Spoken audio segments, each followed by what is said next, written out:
Muy buenas tardes a todos, muy buenas noches, espero todos se encuentren muy bien. Primeramente, pues bueno, les quiero agradecer a las personas que están aquí conectadas, que se hayan dado el tiempo de acompañarnos en el NutriADN Talk que estaremos platicando el día de hoy. Mi nombre es Rafael Treviño, por si por ahí no me conocen, pues bueno, yo soy parte del equipo de NutriADN y pues bueno, el día de hoy me alegra mucho el poder presentar pues bueno, a la ponente de esta plática, una partner nuestra, la licenciada Marta Cárdenas, el día de hoy, especialista en lo que es nutrición y salud funcional, con amplios conocimientos en todo lo que es nutrición holística, nutrición oncológica, salud funcional en general. Es una gran colaboradora de NutriADN, la apreciamos mucho aquí en el equipo y bueno, el día de hoy me encuentro muy feliz de poderte presentar como, pues bueno, como la ponente de esta plática, Marta. Gracias. El tema pues bueno, que ya muchos de ustedes han visto, pues bueno, en la difusión que le dimos a esta plática, es el cáncer como una enfermedad metabólica. Y pues bueno, sabemos que octubre es el mes de concientización de cáncer, que en lo particular, pues bueno, yo creo que es un tema que tenemos que estar tocando con mucha más regularidad, es algo que tenemos que estar platicando, pues bueno, muchísimo más seguido, porque pues bueno, al final del día, el cáncer hoy en día es una de las principales razones de muerte. El cáncer hoy por hoy es la segunda razón de muerte a nivel mundial. En el año 2020, pues bueno, aquí yo conseguí algunos datos en donde prácticamente hubo más de 10 millones de personas que fallecieron a razón del cáncer. Esto quiere decir que una de cada 6 personas que fallecen, la razón de su muerte, pues bueno, es el tema del cáncer. Entonces podemos notar un poquito la magnitud del problema y muchos de nosotros, yo sé que aún catalogamos o pensamos que el cáncer, pues bueno, es una enfermedad que simplemente, pues bueno, se deriva por el tema genético. Y el día de hoy, justo en esta plática con Marta, vamos a estar aprendiendo que la genética, nuestra predisposición genética que podemos tener a desarrollar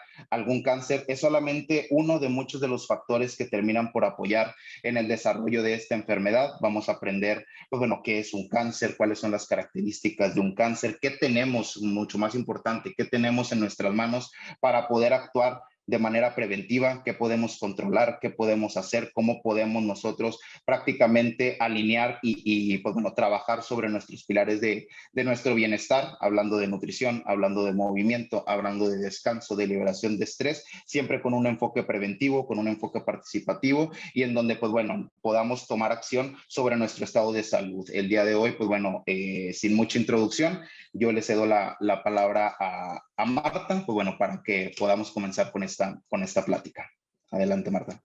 Mil gracias, Rafa. Bueno, efectivamente, como dices tú, el cáncer pasa el tiempo y lejos de ganarle la batalla, como se ha pensado desde hace mucho, pareciera que el cáncer es el que nos está ganando la batalla, ¿no? Vamos a ver qué está dentro de nuestras manos. Esto que les voy a explicar es parte de un curso más amplio que en algún momento tuve que desarrollar para completar mi certificación en nutrición oncológica. Y pues bueno, no voy a dar tips específicos de alimentos que se sabe que afectan parte de la información que les voy a dar. El objetivo que yo quiero, o sea, el que persigo en este momento es hablarles del cáncer como una enfermedad metabólica para que entendamos cómo se comporta una célula de cáncer y qué hay en nosotros que puede favorecer estas características del cáncer, para que tengamos una noción de que hay cosas que sí podemos hacer, no necesariamente decir come esto o come lo otro, ¿verdad? Sino saber que es un panorama como muy general, ¿no? Bueno, vamos a empezar. Quiero empezar por definir qué es el cáncer y aquí hay dos organizaciones, el National Institutes of Health y el American Cancer Society, tal cual como ellos lo describen, ¿no? El National Institutes of Health dice que el cáncer es el nombre que se da a un conjunto de enfermedades relacionadas, así de vago, ¿no? En todos los tipos de cáncer, algunas de las células del cuerpo comienzan a dividirse sin detenerse y se pueden diseminar a los tejidos de alrededor. O sea, es como decir, bueno, yo lo leo y digo, pues no sabemos ni qué es, ¿no? O sea, sabemos que son células que se multiplican y que hay muchos factores, ¿no? Es como yo lo entiendo, ¿no? Y el American Cancer Society dice el cáncer es un conjunto de más de 100 enfermedades y desequilibrios. Pero así de vago, y cuando veo las definiciones de estos dos sociedades o instituciones, y así de vagos digo, pues es que así de perdidos estamos, ¿no? O no queremos ver la información que sí existe. Podemos hablar desde otra perspectiva. El cáncer, la palabra cáncer está relacionada con un vocablo griego que significa carquinos, que significa cangrejo. En la mitología griega, yo no soy mucho de historia, pero es interesante saber, ¿no? Que en una de las batallas de Hércules, Hera mandó un cangrejo gigante que se llamaba Carquinos, ¿no? Entonces, pues vamos haciendo esa relación de dónde viene la palabra. ¿Y por qué cáncer? Bueno, Hipócrates, que es considerado el padre de la medicina, usaba este término, carquinos, que ahorita nos hablamos de carcino, un carcinógeno, por ejemplo, y él lo usaba para describir cualquier formación o tumor. Tumor significa, es oncos, por eso oncología, tiene que ver con tumores, y eran pues lesiones de tipo ulceroso que tenían mucha vascularización, que parecía pues como un cangrejo, ¿no? Entonces, pues de ahí viene la palabra. Algo que a mí me parece muy importante en la nutrición funcional y en la medicina funcional, siempre la premisa es ¿por qué? ¿Sí? ¿Por qué tengo gastritis? ¿Por qué tengo colitis? ¿Por qué tengo migrañas? ¿Por qué no puedo perder peso? ¿Por qué tengo dermatitis? Y esta frase me gusta mucho para dar introducción a este tema, ¿no? Decimos que el conocimiento es poder. Y Sun Tzu, en El arte de la guerra, en este texto, él decía, conoce a tu enemigo y conócete a ti mismo y saldrás triunfador en 1000 batallas. Me gusta mucho esta frase porque conoce a tu enemigo, yo lo veo desde la perspectiva de cuando conocemos cómo se comporta una célula de cáncer, pues podemos tener como mayor eficiencia en combatirla.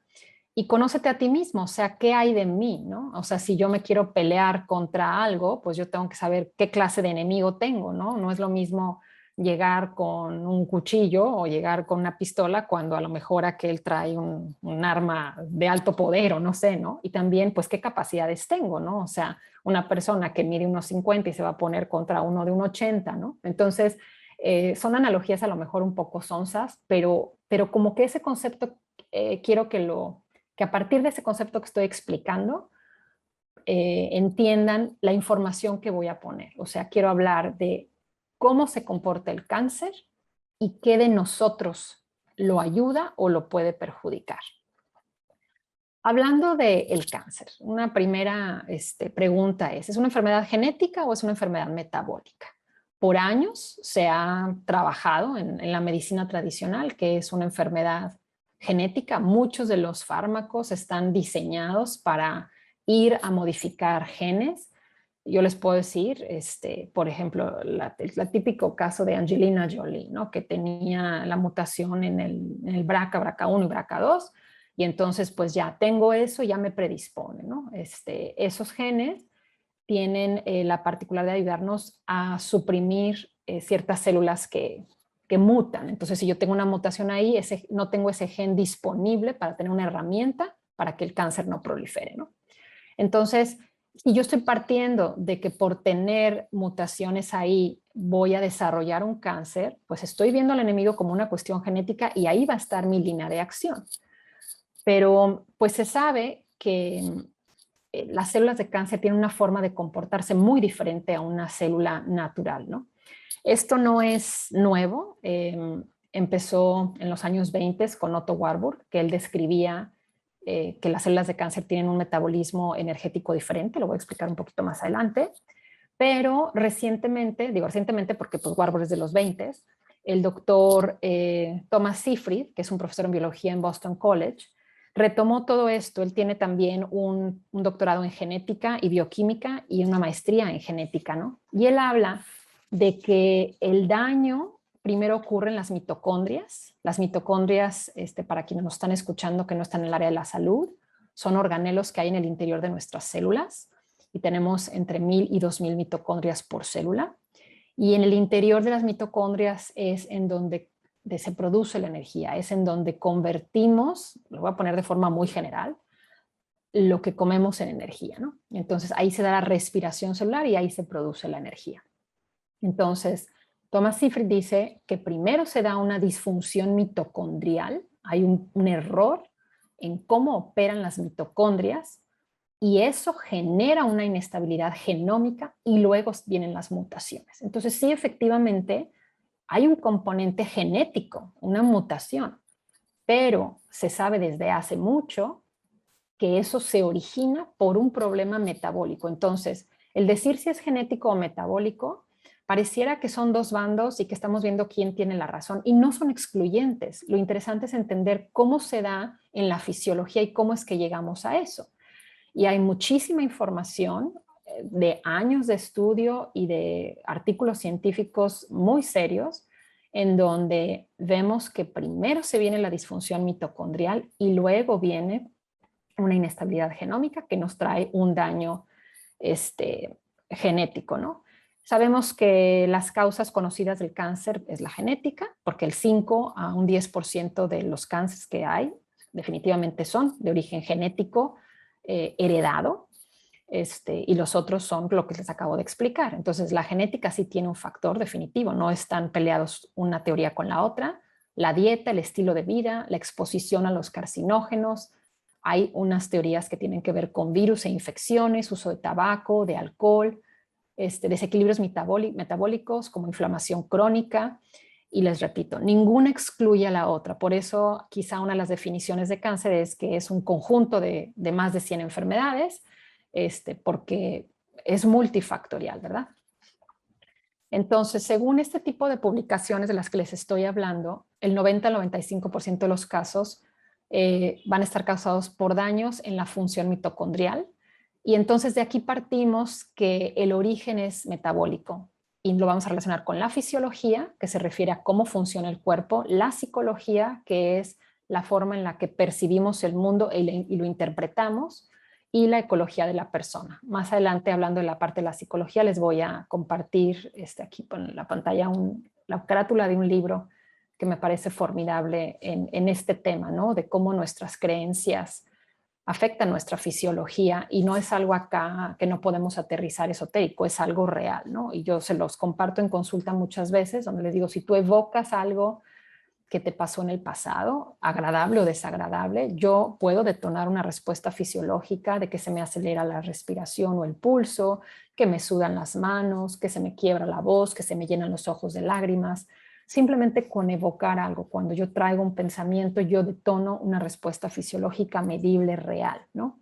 Entonces, para cada emoción corresponde, hay un químico en el cuerpo, y entonces vemos cómo todo se va uniendo y vemos que es muy, muy importante dentro de todos los factores que afectan al cáncer también tomar en cuenta la cuestión de la psicología, ¿verdad?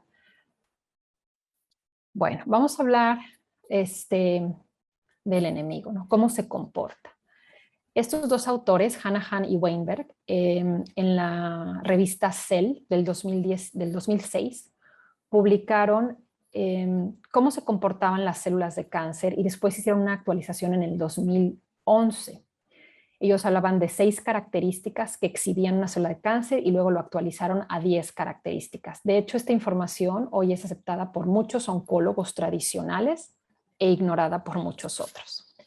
Les voy a mencionar, bueno, me voy a regresar a esta diapositiva nada más. Cada dibujito representa una de esas características. No me voy a ir una por una en el dibujo, pero las voy a mencionar brevemente, ¿no? En el curso completo que doy, que dura 2 horas, me voy uno por uno y aparte les explico qué alimento o qué fitonutrientes o nutrientes específicos ayudan en cada una de estas características del cáncer. Cuando hablo de conocer al enemigo, imagínense que alguien nos quisiera hacer daño y supiera a qué hora entramos, a qué hora salimos, del trabajo, las rutas que tomamos, o sea, nos están vigilando porque saben cada movimiento para ahí aprovechar para atacarnos, ¿no? Aquí esto es lo mismo, háganse de cuenta que estos dos autores desmenuzaron cómo se comportan, qué hacen, casi qué piensan las células de cáncer para saber por dónde darles. Y resulta que hay muchos fitonutrientes, que son nutrientes propios de las plantas, y otras vitaminas y minerales que tienen una incidencia directa en todos estos características que exhiben las células de cáncer. Y eso es una conversación mucho más amplia que no me daría tiempo de hacerlo ahorita. Por ahorita lo que voy a hacer es explicarles, ¿no? Entonces, la primera característica que tienen las células de cáncer, para irlas conociendo, es que sostienen una señal proliferativa. Una célula sana cuando se están replicando, en el momento que en la replicación hay algún error, ya no, o sea, se detiene el crecimiento, ¿no? Siempre la replicación celular o la proliferación es un equilibrio entre genes que promueven el crecimiento y la proliferación y genes que lo detienen. Las células de cáncer tienen la capacidad de producir sus propios factores de crecimiento. Vamos a ver en las 10 características un factor común, que es que todo lo que tiene vida, su objetivo es sobrevivir. Las células de cáncer se hacen de todos los recursos posibles para sobrevivir. Entonces, una característica que exhiben es que ellas mismas fabrican sus factores de crecimiento para ignorar la cuestión genética que pudiera haber, donde hay un control en la proliferación de las células. Las células de cáncer es como decir, a mí no me importa, no me interesa que tú me quieras poner un freno, yo mismo voy a hacer mis factores de crecimiento, como si solitos se pusieran su abono para fertilizar la tierra, ¿no? Otra característica es que evaden los supresores de crecimiento. Las células cuando se van a reproducir se dividen por mitosis y lo que les decía hace rato, cuando hay un error en esa división o en esa replicación del material genético, detienen su división. Las células de cáncer tienen la capacidad de bloquear esas proteínas que se encargan de detener el proceso de división. Entonces, pues lo mismo, es como decir, a mi célula de cáncer no me importa, que no sirvo para nada, y que tú quisieras que yo ya no siga dividiéndome, pues yo voy a seguir porque tengo la capacidad de frenar eso que tú quieres para que yo me deje de dividir, pues la célula de cáncer tiene la capacidad de bloquear esas proteínas. La tercera característica es que resisten a la muerte celular, esto se conoce como apoptosis. Una célula sana, cuando se reproduce y hay un error, comete un suicidio, ¿no? Pues las células de cáncer no se autodestruyen, sobreviven a pesar de esos errores, ¿no? Son bien fuertes. Tienen la capacidad de replicarse de forma, o sea, son inmortales, ¿no? Existen unas estructuras que se llaman telómeros, y los telómeros a lo largo de nuestra vida se van haciendo más pequeños. Los telómeros, de una forma fácil, coloquial, que se los puedo explicar para los que no son profesionales de salud, van a determinar como las vidas que tengo. Yo a veces se los explico a los pacientes como en los videojuegos, ¿no? De cuántas vidas me quedan o cuánto tiempo más tengo para seguir jugando con fuerza, o etcétera, que se va bajando como esa barrita. Imagínense que los telómeros es algo así. Pues las células de cáncer tienen la capacidad de agregar longitud a los telómeros, porque cuando los telómeros ya están chiquitos, ya la capacidad que tenemos de replicar esa célula cada vez es menor, vamos envejeciendo y eso sucede, pero las células de cáncer, eso tienen la capacidad de seguir agregándole longitud a los telómeros. Muchos libros de texto explican los telómeros como el plastiquito que está en las agujetas, ¿no? En las cintas de los zapatos que tiene un plastiquito. Entonces háganse de cuenta que con la edad los telómeros se van haciendo más chiquitos o se pierden, y las células de cáncer, aparte que están intactas, le pongo más y le pongo más y le pongo más, ¿no? Otra característica es que inducen la angiogénesis. Eso quiere decir que generan nuevos vasos sanguíneos. Este dato a mí me parece muy interesante porque cuando un cúmulo de células de cáncer tiene el tamaño de la punta de un bolígrafo, ya de ese tamaño no alcanza a tener recursos para alimentarse. O sea, esas células ya no alcanzan a tener esos recursos para alimentarse de lo que hay lo que hay alrededor. Entonces generan este factor de crecimiento vascular endotelial. La misma célula empieza a generar estos factores de crecimiento para que se hagan nuevos vasos sanguíneos, para hacerse de recursos, para que tengan un flujo sanguíneo, para que lleguen material, pues para sobrevivir, ¿no? Entonces, pues tienen esta capacidad de producir nuevos vasos sanguíneos y hacerse de suministros. A ver, espérenme. Ok. Una sexta característica que tienen es que tienen la capacidad de invadir otros tejidos y de que ocurra una metástasis, ¿no? O sea, si tengo un cáncer de hígado, se puede ir al torrente sanguíneo. Las células del mismo tipo se mantienen en el órgano y se mantienen en una red propia de ese órgano. Hay una red intercelular que las mantiene todas juntas. Las células de cáncer tienen la capacidad de producir enzimas proteolíticas, quiere decir que son enzimas que degradan proteínas y la red de proteínas es la que mantiene todo junto. Entonces, las células de cáncer producen esas enzimas proteolíticas que degradan esa red de proteínas que mantiene todo junto y permite que las células salgan de estar todas juntas y se pueden ir al sistema linfático circulatorio y llegan a otros lugares. Y la razón de que lo hacen, como les dije desde el principio, es sobrevivir. Cuando ya no encuentro aquí cerca recursos para vivir, voy a buscar para dónde irme, ¿no? Que sí tenga recursos para seguir creciendo. Otra característica, y esto es bien interesante porque en los libros de texto y en los libros de oncología, pocas veces se menciona cuál es la diferencia que hay entre el metabolismo de una célula sana y el metabolismo de una célula de cáncer. Esto es lo que yo les explicaba, que se le conoce como el efecto Warburg. Otto Warburg, alemán, desde los años 20 descubrió esta diferencia en el metabolismo de las células de cáncer. Aquí vemos en este dibujo que el tejido, cuando el tejido está diferenciado, o sea, quiere decir que las células no tienen ningún tipo de mutación, que son células que tienen bien claro cuál es su función y de qué tejido son.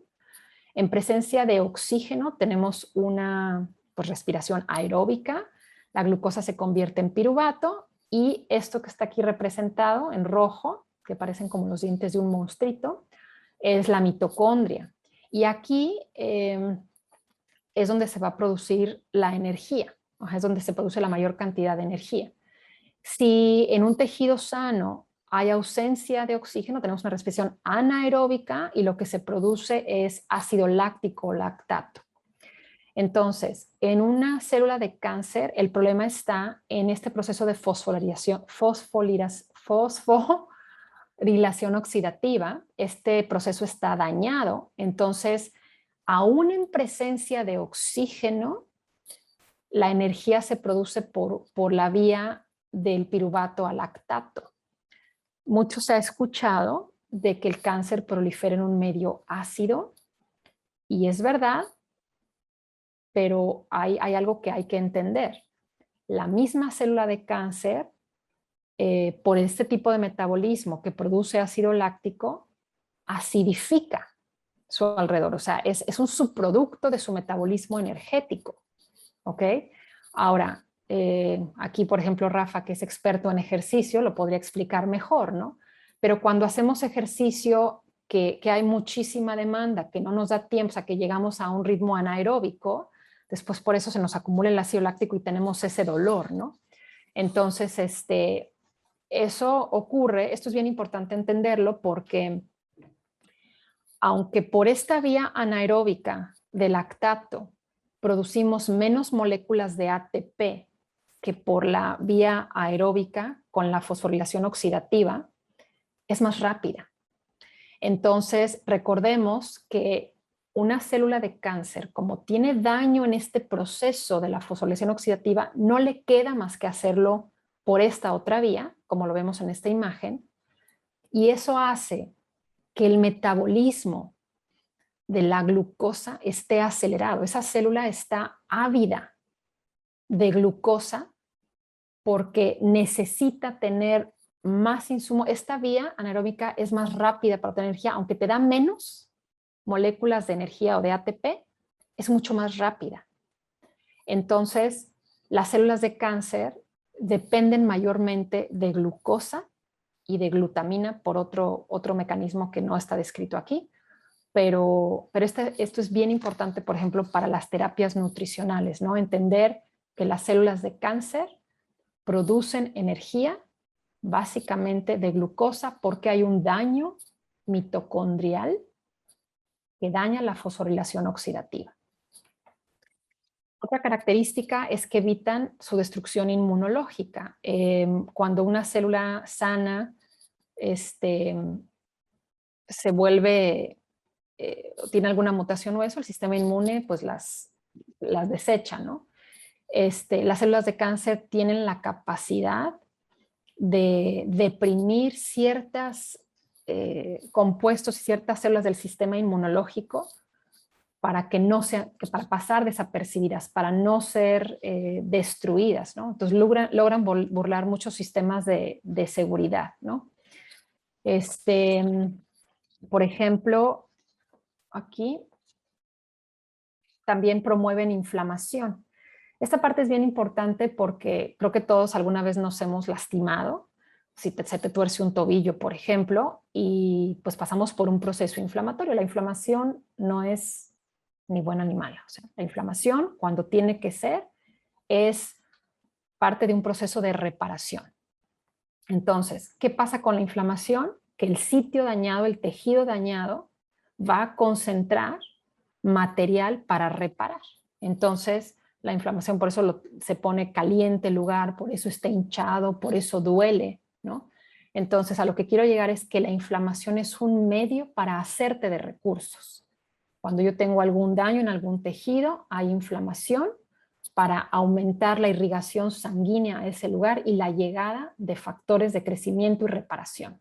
Entonces, la célula de cáncer, que lo que quiere es sobrevivir y que se ve amenazada, promueve inflamación, promueve sustancias inflamatorias para aumentar sus factores de crecimiento y un suministro de sangre. Y la otra es que tienen una inestabilidad genómica y mutan. Entonces, existen genes que codifican para proteínas necesarias para reparar daños ocurridos, ¿no? O como les digo, cuando hay la replicación, si hay un daño, tenemos genes que van a hacer esas reparaciones. Pero las células de cáncer tienen la capacidad de moverse genéticamente hablando para evitar que haya una reparación, ¿sí? Entonces van a seguir promoviéndose a pesar de que exista una mutación. Entonces esas son como las 10 características y si yo pudiera resumirlo en una palabra es sobrevivir. Van a hacer lo que tengan que hacer para sobrevivir. Ahora, hablando de uno, que aquí es en donde pues uno puede ir entendiendo qué puede hacer. Ahí dice de Terrain 10 y está una R de marca registrada. Esto es una marca registrada de la doctora Jess Higgins y Nisha Winters. Ellas dos son autoras de un libro que se llama El cáncer desde una perspectiva metabólica. Y con ellas tienen un instituto que se llama The Oncology Nutrition Institute, que es con quienes me certifiqué. Y ellas hicieron esta información, ellas no la inventaron, a lo que me refiero es que le llamaron así a este término y lo ordenaron de esta manera. Y en la nutrición oncológica que yo ejerzo, vamos desglosando uno por uno en cada paciente. Hay un cuestionario inicial donde a base, es por sintomatología, no deja de ser subjetivo, vamos viendo en dónde hay una mayor área de oportunidad y aquí es en donde los exámenes de diagnóstico funcional son sumamente valiosos porque nos permiten entender, por ejemplo, nuestra genética es un factor. Imagínense que el cáncer es como una semilla que vamos a aventar en un jardín. Yo tengo que tener una semilla viable y ya vimos que esa semilla pues va a luchar con todo, ¿no? Que es lo que les expliqué hace rato, pero el terreno tiene que estar fértil. Entonces, si eso lo extrapolamos a la persona, nuestra genética sería uno de esos componentes de la tierra. Cómo la tierra, cómo el cuerpo está manejando la glucosa. Recuerden que las células de cáncer utilizan la glucosa de manera muy eficiente. De hecho, se dice que toman la glucosa 50 veces, con 50 veces mayor velocidad que una célula sana. La carga tóxica, porque sabemos que las toxinas van a dañar las mitocondrias y después viene la inestabilidad en el genoma y finalmente una mutación. La salud del microbioma, ahorita la vamos a ver, el equilibrio y el estado del sistema inmune, el nivel de inflamación y estrés oxidativo, nuestra salud del sistema circulatorio y la habilidad que tengamos para inhibir la angiogénesis, o sea, generar nuevos vasos sanguíneos y la metástasis, el balance hormonal, los niveles de estrés y el biorritmo y el bienestar mental emocional. Entonces, estas son 10 áreas en las que se trabaja en la nutrición oncológica para no darle oportunidad al cáncer. Entonces, lo primero es la genética y la epigenética. Realmente yo en el terreno de la genética sé poco, no es mi fuerte.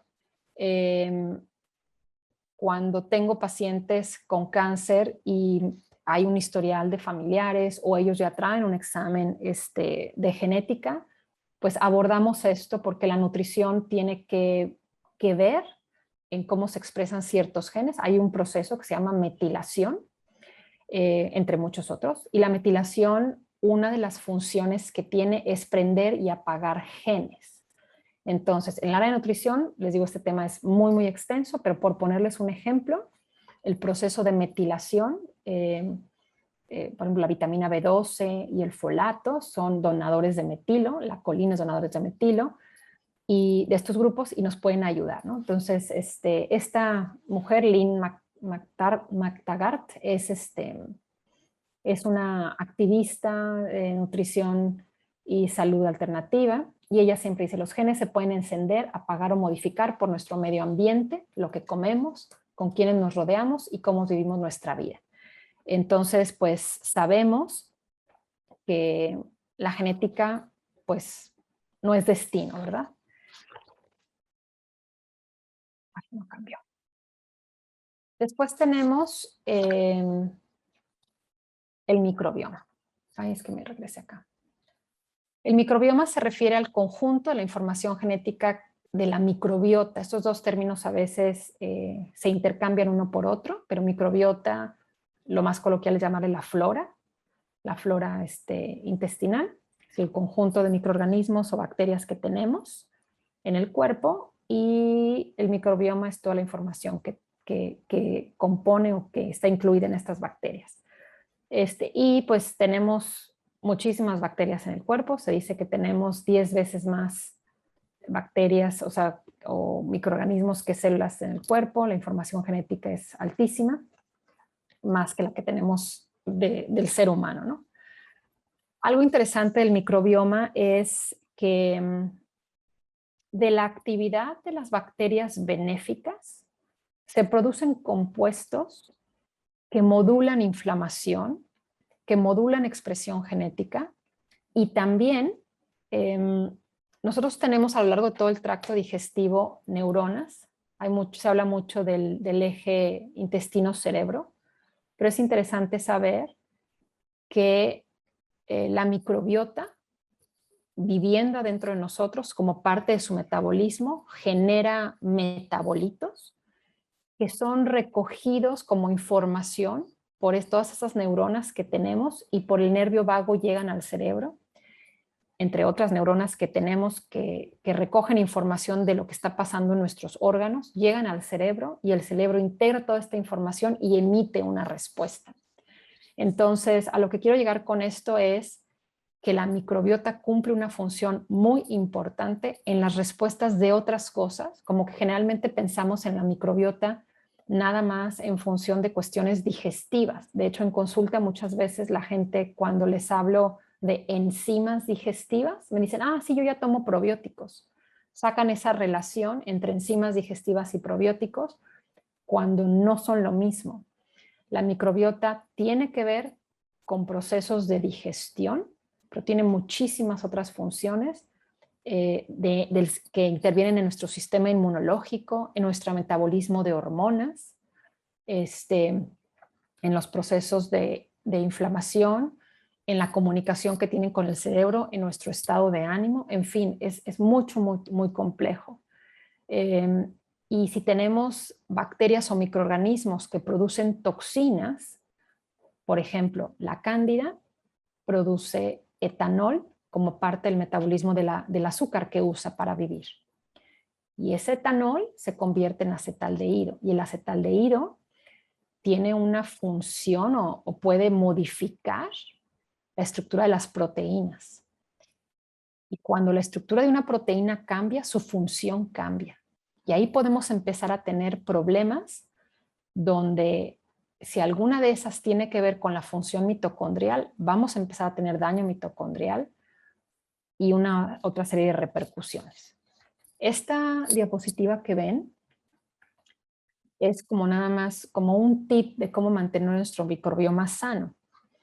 Se habla mucho de los probióticos, los alimentos fermentados son importantes, pero la realidad es que los microorganismos que viven en el intestino que están a favor de nuestra salud dependen de lo que los alimentamos. Entonces, el que comamos 30 alimentos del reino vegetal a la semana nos ayuda a mantener una buena flora. Las dietas que no están variadas no nos ayudan a tener una buena composición de nuestro microbiota. Se oye difícil, pero si ustedes se ponen a ver, si yo me como 2 verduras diferentes todos los días, por ejemplo, hoy calabacita y chayote, mañana espinacas y zanahorias, espárragos y ejotes, todos los días 2 verduras diferentes, en una semana yo ya tengo 14 alimentos del reino vegetal diferente en cuanto a verduras. Si yo como una fruta diferente cada día, ya tengo 21 diferentes. Y si yo me como una nuez o semilla diferente, hoy nueces, mañana almendras, avellanas, piñones, pistaches, nuez de la India, pepita de calabaza, ya tengo 28 plantas diferentes. Y si yo como leguminosas diferentes, pues ya puedo tener a lo mejor 35 plantas diferentes.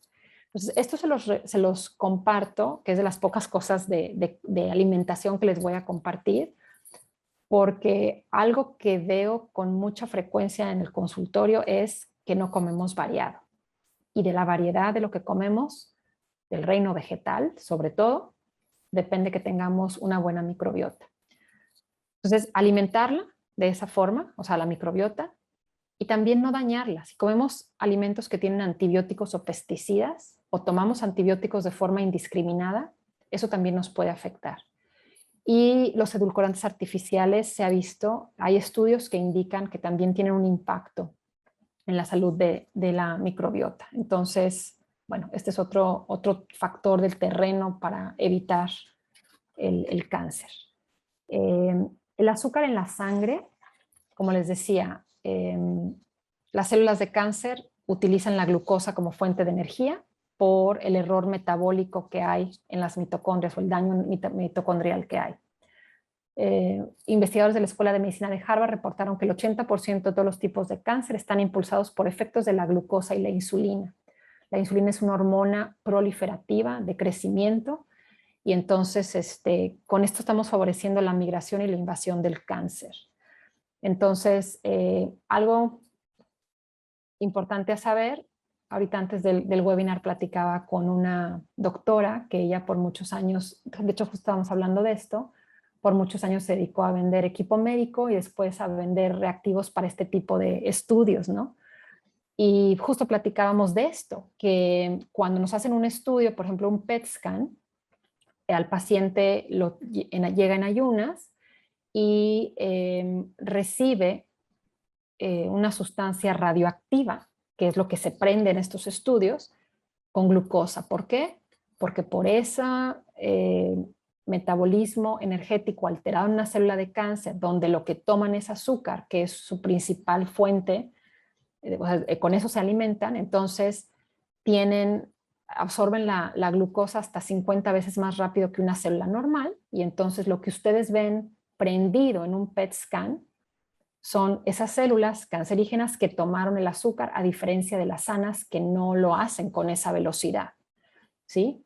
Entonces, a mí esto me llama la atención en el sentido de que si ese es el entendimiento que hay detrás de un PET scan, ¿por qué cuando hablamos de nutrición oncológica en el área de la medicina, pocas veces se habla del impacto que tiene el azúcar? No sé si por un lado se habla de que pues, el azúcar no es la causa del cáncer, ¿verdad? Entonces, a veces, si la medicina ve las cosas como causa-efecto, pues el azúcar no es la causa del cáncer, entonces ¿por qué habría de dejar el azúcar? Pero si estamos entendiendo el contexto de lo que les estoy explicando y sabemos que la célula de cáncer tiene una capacidad de utilización de azúcar mucho mayor que una célula sana, pues suena lógico no darles de comer, ¿no? Esta parte también creí importante incluirla, así como lo de la microbiota con las 30 plantas diferentes, porque la mayoría de las personas piensan que azúcar es refrescos, postres, galletas, helados. Y hablando de cáncer, tenemos que entender que el azúcar viene de los carbohidratos. Los carbohidratos, mucha gente dice, el pan es un carbohidrato, la quinoa es un carbohidrato. No. O sea, el pan es pan, la quinoa es quinoa. Todos los alimentos están compuestos de macronutrientes, proteínas, carbohidratos y grasas, y micronutrientes, vitaminas y minerales. En mayor o menor medida, pero todos aportan un poco de algo. Entonces, todo lo que aporta carbohidrato, que son frutas, leguminosas, cereales, con las leguminosas me refiero a frijol, lenteja, garbanzos, habas, mieles y azúcares, tubérculos, todo eso que es rico en carbohidrato, que generalmente es lo del reino vegetal, la fibra no contribuye a los niveles de azúcar en sangre, no la digerimos, llega al colon y eso nos ayuda con nuestra microbiota. Pero los almidones y los azúcares, carbohidratos complejos, o sea, los almidones y azúcares, carbohidratos simples, terminan como glucosa en la sangre. Finalmente van a contribuir a la glucosa en la sangre que van a alimentar esas células de cáncer. Ojo, no estoy diciendo que no comamos ni frutas, ni leguminosas, ni cereales. Lo que estoy diciendo es que en una dieta oncológica terapéutica tenemos que administrar la ingesta de estos grupos a un nivel que no les dé una ventaja competitiva a las células de cáncer. Las células sanas pueden utilizar otras fuentes de combustible. Entonces pueden usar proteínas y pueden usar grasas. Y esto es importante porque muchas veces vienen con la idea equivocada de que si no comen suficiente de los grupos que me aportan carbohidratos, se van a morir de hambre o van a perder mucho peso, que ahorita vamos a ver un dato interesante de eso, ¿no? Entonces, esto sí quería dejarlo claro porque siento que a veces hay un concepto equivocado de lo que es azúcar y de dónde lo obtenemos. Otro factor son las toxinas. La Agencia Internacional de Investigación del Cáncer identifica factores de riesgo de cáncer en humanos, incluyendo químicos, hábitos, agentes biológicos, entre otros. Las toxinas se saben que causan daño mitocondrial. La Agencia Internacional de Investigación del Cáncer, IARC, clasifica las sustancias fabricadas por el hombre, también inclusive toxinas. Por ejemplo, hay una aflatoxina que es muy común en los cacahuates y en el maíz, que está altamente implicada en algunos tipos de cáncer. Entonces, no nada más son químicos fabricados por el hombre, sino también toxinas de microorganismos. Entonces, todo lo que está clasificado por esta agencia como 1 son sustancias que está probado que causan cáncer, ¿sí? Como el cigarro, exposición a radiación solar, bebidas alcohólicas, y cuando hablamos de carnes procesadas nos referimos a los nitritos y nitratos que les ponen y demás.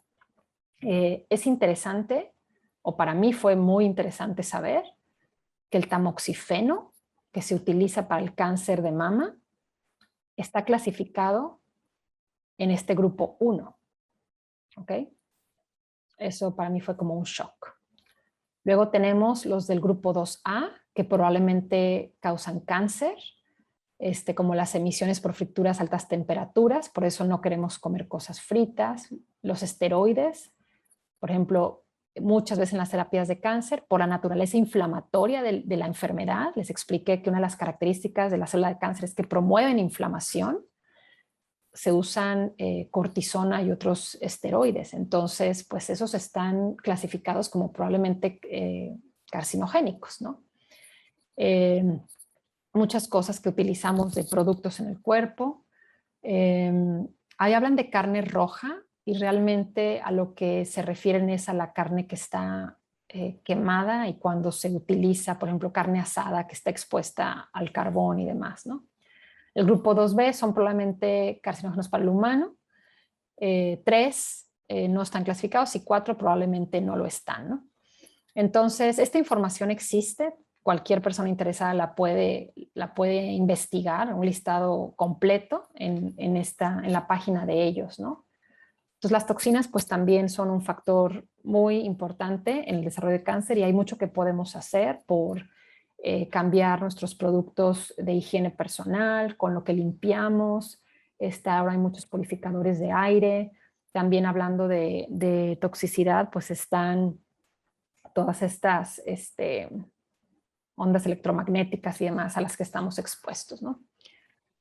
Inmunidad, pues como dijimos, las células de cáncer tienen la capacidad de burlar al sistema inmune, de bloquear las herramientas que tenemos de forma normal con un sistema inmunológico sano para combatir una célula de cáncer. Y pues bueno, si nosotros no tenemos un sistema inmunológico fuerte, balanceado, pues corremos el riesgo de estar mucho más susceptibles a desarrollar el cáncer, ¿no? Por ejemplo, las mismas sustancias inflamatorias que producen las células de cáncer van a disminuir estas células, los natural killer cells o las células asesinas, ¿no? Entonces, una dieta antiinflamatoria es súper importante. Y en mi área de trabajo, que es la comida, por ejemplo, identificar alimentos que nos promueven inflamación con un examen de sensibilidades alimentarias es una buena forma de empezar a investigar, al menos por la dieta, qué detona inflamación. No es lo único.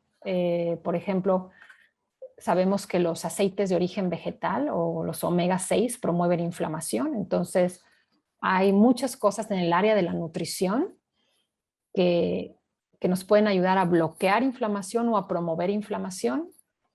Y esto es importante por el impacto que tiene en nuestro sistema inmune para no quitarle recursos para combatir las células de cáncer. Bueno, ya me adelanté un poquito con eso de inflamación y estrés oxidativos. Sabemos, hace rato les dije que la inflamación no es ni buena ni mala, o sea, se vuelve mala cuando es crónica, pero la inflamación es parte de un proceso de sanar. Entonces tenemos que tener un balance en nuestra dieta de los omega 3, 6 y 9. 6 y 9 mayormente son proinflamatorios, la gran mayoría de ellos, y los necesitamos en un momento que requerimos reparar o sanar. Pero cuando vienen los procesos antiinflamatorios requerimos más de los 3. Y sabemos que hoy en día, simplemente porque tenemos demasiados alimentos de la industria y dependemos mucho de aceites procesados, las mayonesas comerciales están hechas con aceite de soya, la mayoría, que aparte está genéticamente modificada. Y hablando de genéticamente modificada, tenemos que saber que lo que comemos, plantas y animales, también aportan información al cuerpo. Son seres vivos que tienen información genética que interactúa con la nuestra. Entonces, pues es importante que consumamos alimentos que no están genéticamente modificados. Esto me desvío un poco por la cuestión de los aceites de soya, porque la soya, pues generalmente la que consumimos está genéticamente modificada, ¿no? Entonces, bueno, la inflamación, nosotros hay muchas cosas que podemos hacer para bajar nuestro estado de inflamación, ¿no?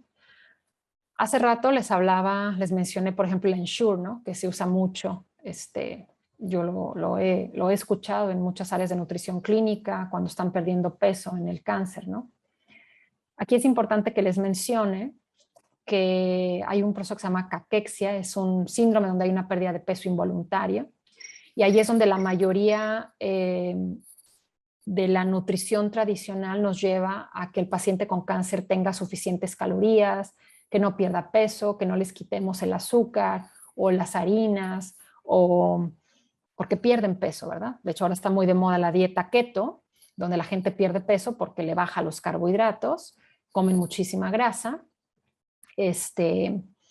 y curiosamente, para un proceso oncológico, ese tipo de alimentación puede ayudar, pero como empiezan a perder peso, algunos médicos se asustan un poco y algunos nutriólogos clínicos tradicionales también evitan la pérdida de peso por esta razón. Pero el punto clave de esta diapositiva es entender que la caquexia no tiene nada que ver con nuestro consumo calórico. La caquexia es la consecuencia del proceso inflamatorio. Se producen las células de cáncer, como les dije, interleuquinas o interleucinas, depende cómo lo pronuncie cada quien. Una de ellas es la interleucina o interleuquina 6, y esa es muy responsable de tener un efecto sobre la masa muscular, donde la degrada para que la composición del músculo, los aminoácidos sean liberados al torrente sanguíneo y el hígado pueda fabricar glucosa a partir de esos aminoácidos. Esos son procesos que se llaman gluconeogénesis, es cuando generamos azúcar o glucosa de algo que no lo es, ¿sí? Entonces, tenemos la capacidad de producir glucosa a partir de ciertos aminoácidos que son glucogénicos. Entonces, el proceso de caquexia se da por una inflamación fuera de control, que lo que hace es tiene una incidencia en la masa muscular y por eso hay esa pérdida de peso. Cuando la inflamación en nuestro cuerpo está bajo control, se evita la caquexia y no tiene nada que ver con nuestro consumo calórico, ¿sí? Ay, no sé por qué se tarda y me doy de más, perdón. El estrés oxidativo, esa imagen que les pongo ahí, bueno, creo que todos hemos visto alguna vez una manzana oxidada. El estrés oxidativo es el efecto del oxígeno sobre nuestros tejidos, y así como se ve esa manzana, pues así nos vamos oxidando, ¿no? De hecho, vamos envejeciendo porque pues nos vamos oxidando, ¿no? Se fabrican radicales libres y esto es bien importante, ¿por qué? Porque cuando hay disfunción mitocondrial, aumentan los radicales libres, ¿sí? Y son esos radicales libres los que terminan afectando el material genético. ¿Qué sucede? Y creo que no lo mencioné así con lo del efecto Warburg, pero me voy a revisar un poquito. Cuando la célula de cáncer, que no puede obtener energía por la vía normal de la fosforilación oxidativa, sino por la otra vía, ¿sí? De la vía del lactato, por así decirlo, como se está muriendo porque le falta energía, manda señales al núcleo de la célula para que haya un cambio en su expresión genética para sobrevivir. Entonces, ahí es donde Thomas Seyfried nos explica que primero se da la disfunción mitocondrial, se generan estos radicales libres, se manda una señal al núcleo, es como si la célula estuviera pidiéndole auxilio al cerebro de la célula para que modifique su expresión genética para poder sobrevivir, ¿sí? Entonces, esto del estrés oxidativo es súper importante porque es un círculo vicioso donde si yo tengo ciertos estilos de vida por alimentación, exposición a toxinas y otros factores que me están aumentando mi estrés oxidativo, estoy favoreciendo un daño mitocondrial que genera toda esa cascada que les expliqué, ¿sí? Otra cosa es que tengamos un buen sistema circulatorio. Cuando el cáncer, les decía, se sale de control, se forman esos nuevos vasos sanguíneos y ocurre la metástasis otra vez por sobrevivir, ¿no? Entonces, el té verde, el caldo de huesos, el jugo de aloe vera, la capsaicina de los chiles, el perejil, tomates cherry, cartílago. Estos son alimentos que nos ayudan a tener un buen sistema circulatorio. Y la parte de los caldos de huesos es como para mantener, yo les decía, de esa red proteica, para mantener todas las células confinadas en un mismo lugar y que no se pueda romper esa red que las mantiene y migren a otros lugares, ¿no? Entonces, pues la parte de la circulación también es importante y hay que checar que tengamos un buen sistema circulatorio. Después tenemos las hormonas. Este es otro factor de los 10, ya nos faltan 3.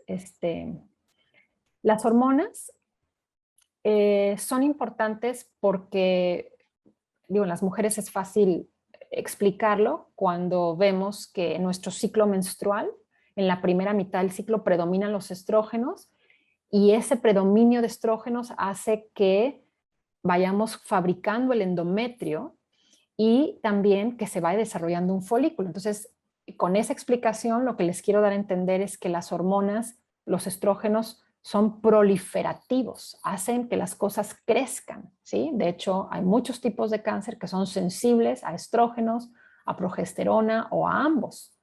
Ahora, muchos alimentos contienen senoestrógenos. Seno quiere decir que vienen de fuera, no son las propias hormonas que yo hago, sino lo que tengo de fuera. Y a las células de cáncer les encantan las hormonas. ¿Por qué? Porque le van a ayudar a proliferar, ¿no?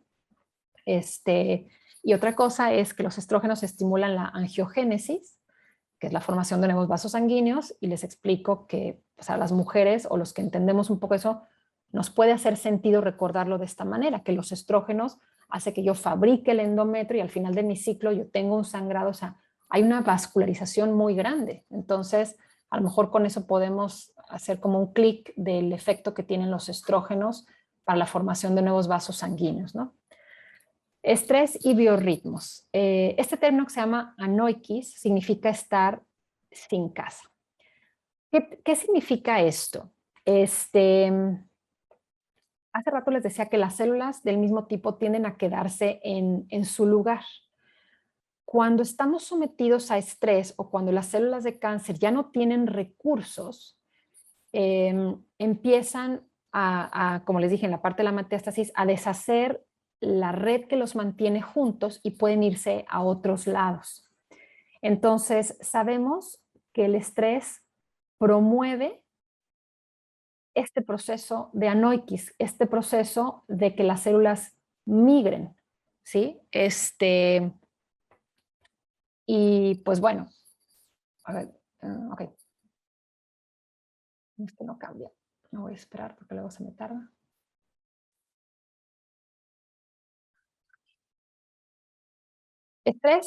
El estrés favorece, como les decía, que las células migren.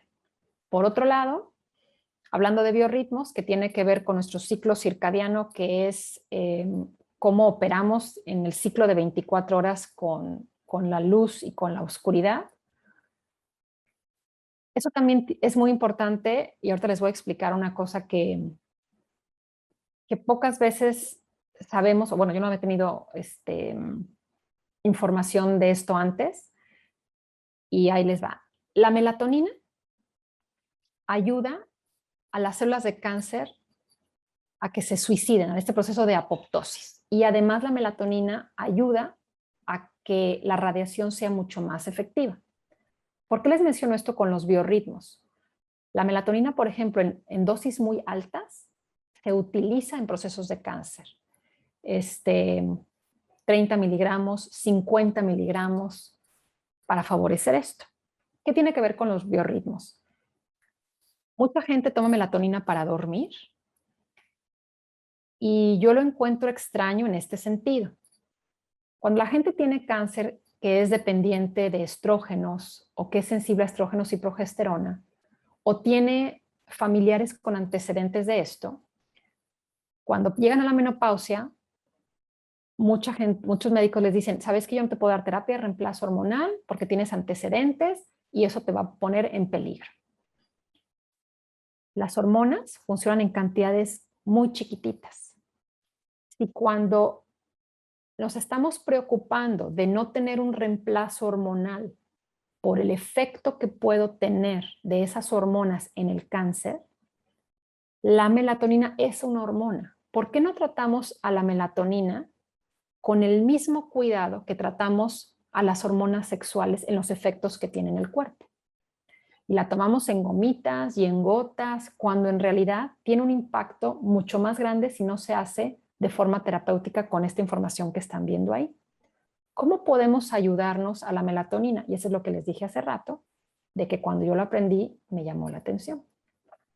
Y ahí les va. Cuando nosotros respiramos, metemos aire y hay un intercambio en nuestros pulmones y tomamos el oxígeno, intercambio de gases. De la misma manera que el oxígeno entra a nosotros por la respiración, cuando nosotros vemos la luz del día en la mañana al amanecer, por nuestros ojos entran fotones.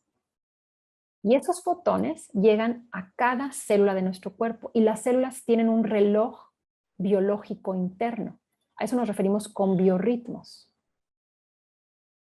Es sabido, hay un doctor que se llama Andrew Huberman, que es profesor de neurociencias y de oftalmología en Stanford, que se ha dedicado por años a estudiar esto. Y esta información que les comparto la he aprendido de él.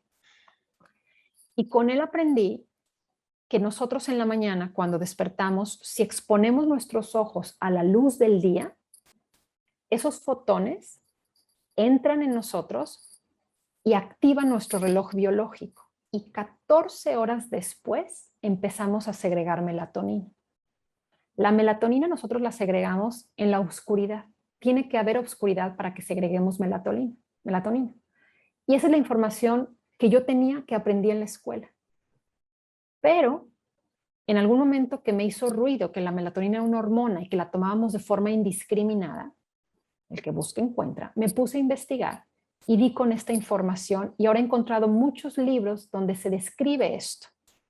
Entonces resulta que la melatonina no nada más la voy a empezar a segregar en la noche con la oscuridad, sino que el tiempo en el que yo segrego la melatonina está determinado por mi exposición a la luz en la mañana.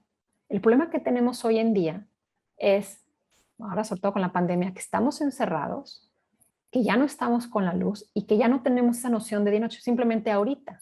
O sea, son las 8 de la noche y yo estoy con un foco de ese tamaño prendido enfrente y luego estamos con las pantallas y entonces eso afecta a nuestros biorritmos y si hablamos que la célula es pues como un cuerpecito que hace todas sus funciones, también podemos afectar el metabolismo celular por este hecho. Y se los explico en lo macro, cuando una persona no puede dormir porque tiene alterado su biorritmo, porque cambió de uso horario, porque voló a Europa, etc. Imagínense eso en lo micro con las células.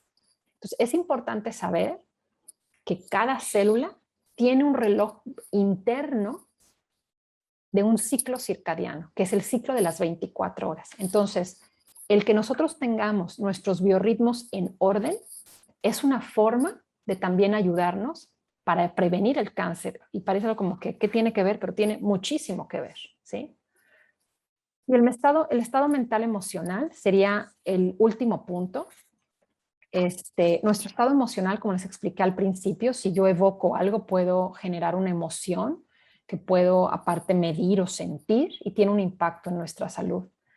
Aquí les menciono que este journal habla de que hay una regresión o remisión espontánea en 20% de todos los tipos de cáncer.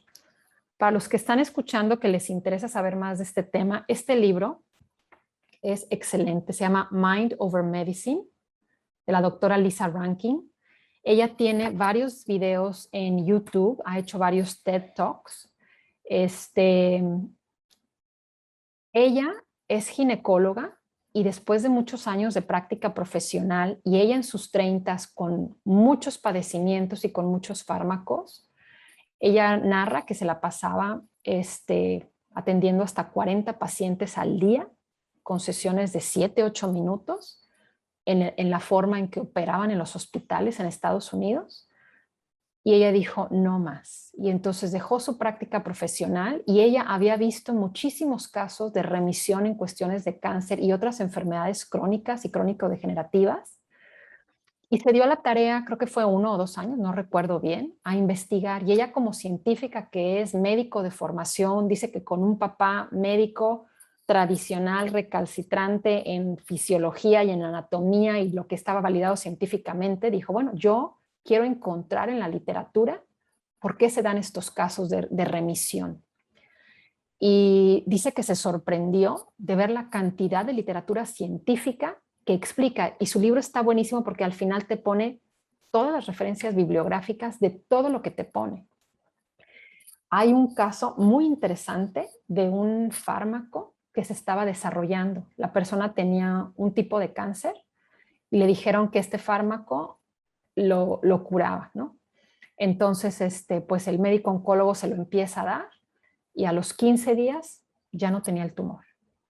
Después salen con que ese medicamento pues realmente no había funcionado y le regresa el tumor al paciente. Entonces este oncólogo, y eso está documentado en la literatura, dice, ¿sabes qué? Le voy a decir al paciente que él, como para hacer experimento, que fue un lote que salió mal o que efectivamente sí funciona. Y entonces lo volvió a someter al tratamiento, le hizo toda esa historia y se le volvió a quitar el tumor. Y entonces, pues ya, finalmente ya se supo que no funcionaba y pues el paciente murió. Pero de todas las anécdotas que he leído en este libro de la doctora, ese me llamó muchísimo la atención, porque está documentado y porque lo mencionan en muchos otros estudios y a partir de ese se empezaron a generar varios diseños experimentales. Ahora, el problema es que pues no puedes hacerlo con humanos, ¿verdad? Hay una cuestión ética importante.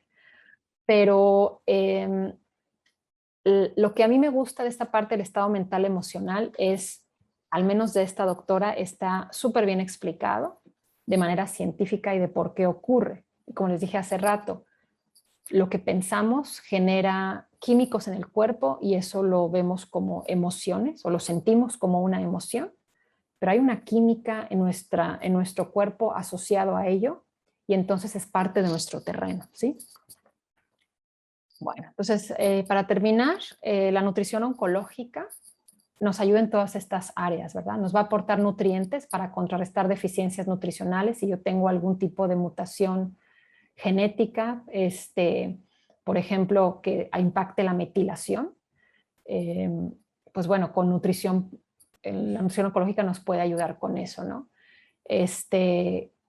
El comer de determinada forma que le quitemos a la célula de cáncer su recurso energético, la glucosa y la glutamina, también es una forma de abordarlo.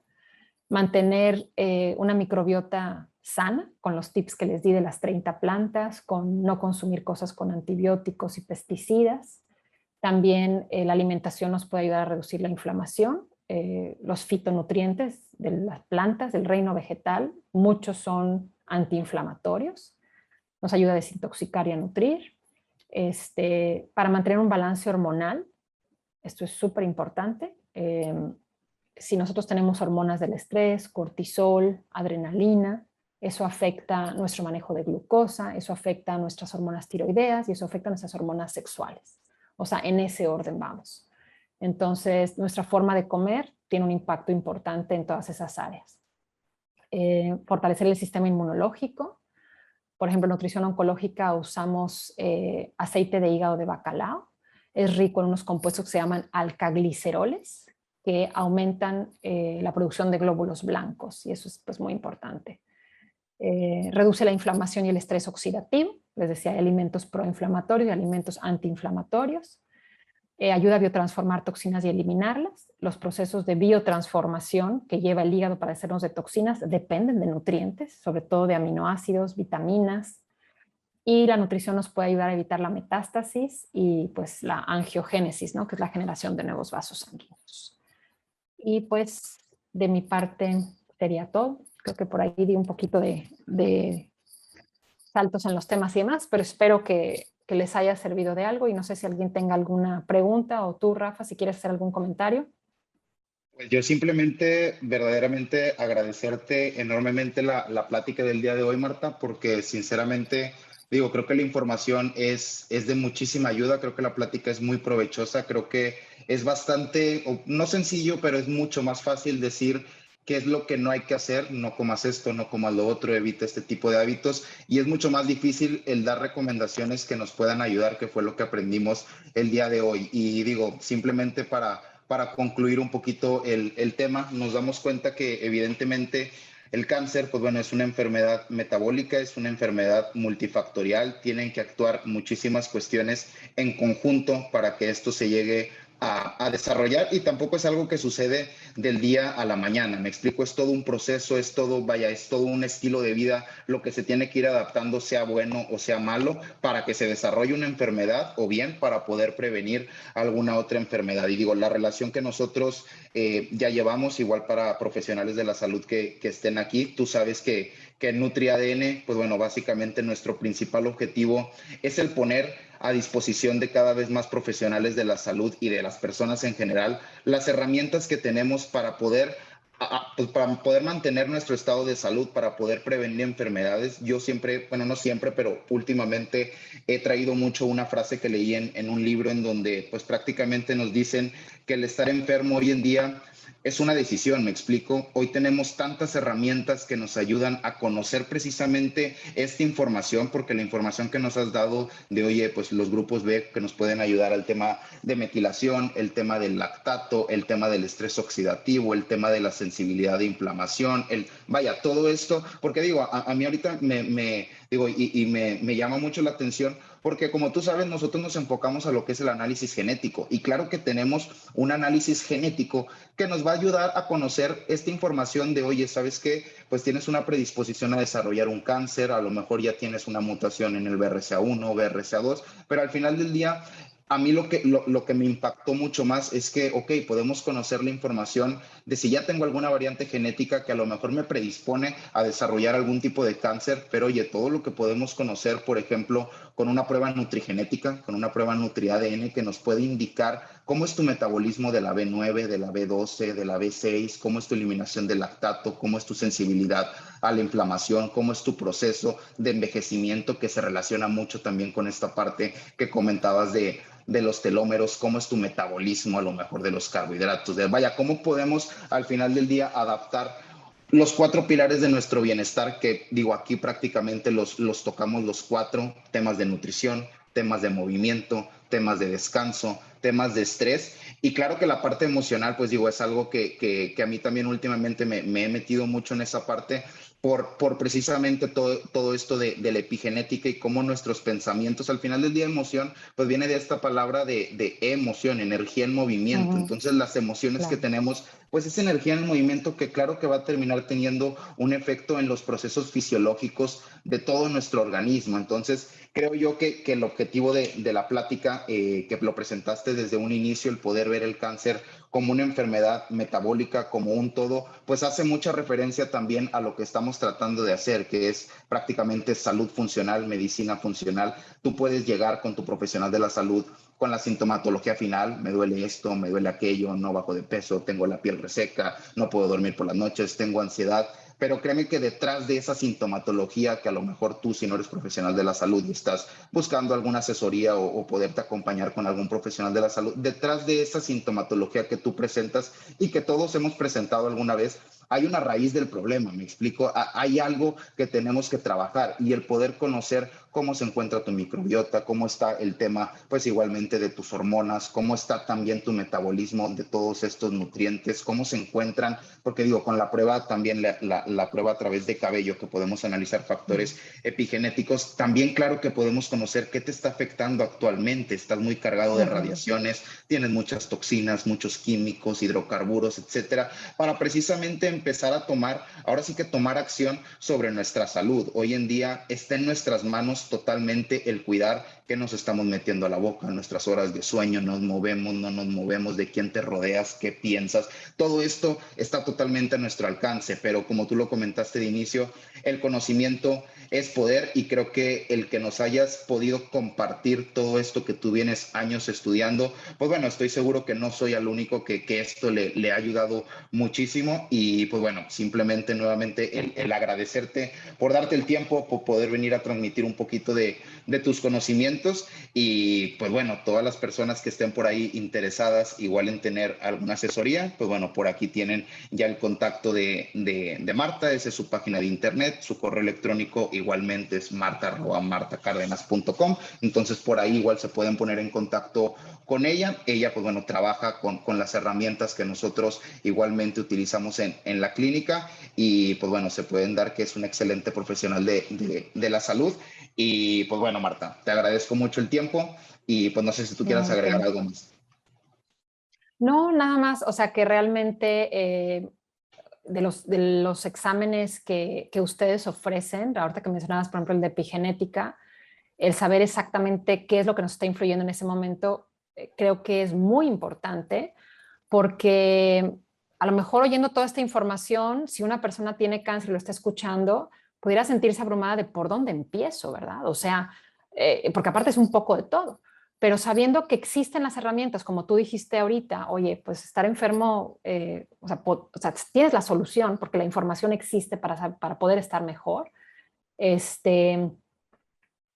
vamos dirigiendo esfuerzos de acuerdo a la información que va resultando de ahí. Por ejemplo, el examen de hormonas que ustedes ofrecen, de Precision Analytical, no nada más nos habla de hormonas sexuales, sino de hormonas del estrés, nos habla de estrés oxidativo, hablando, o sea, ese estudio nos da muchísima información, el de epigenética, el de sensibilidades alimentarias, la realidad es que las herramientas existen y nos pueden ir dando estructura en la terapia para cada paciente, ¿no?